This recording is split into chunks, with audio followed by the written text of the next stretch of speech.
Saudaraku, pemerintah Aceh kembali melayani pemutihan pajak kendaraan bermotor. Dalam hal ini, PJ Gubernur Aceh mengambil langkah cepat dan tepat mengeluarkan peraturan gubernur atau Pergub nomor 50 tahun 2022.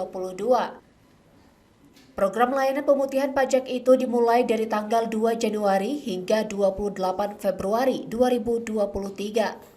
Diketahui program tersebut berlangsung selama 58 hari itu dengan harapan dapat dimanfaatkan masyarakat dengan baik untuk mengurus pajak kendaraannya.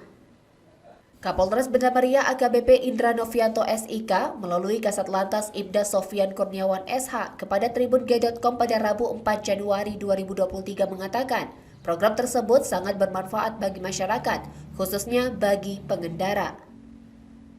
Karena di Samsat Banda Maria juga bisa melakukan pengurusan dengan persyaratan yang sama. Dikarenakan dari hasil itu semua dapat dimanfaatkan untuk pelayanan publik seperti pemeliharaan pembangunan jalan dan juga untuk meningkatkan pendapatan daerah.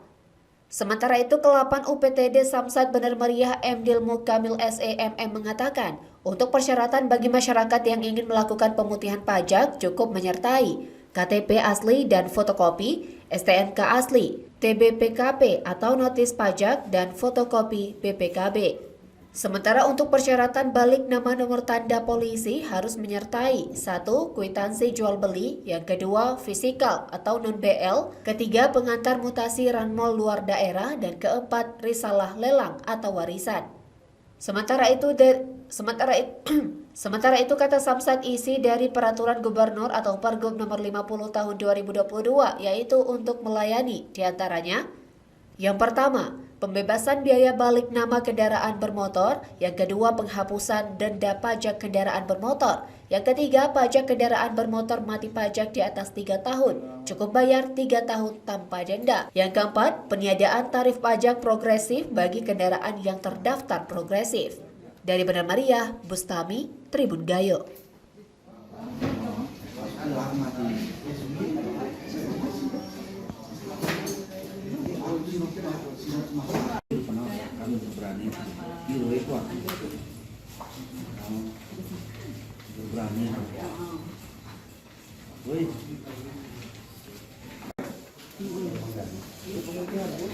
Belum sudah?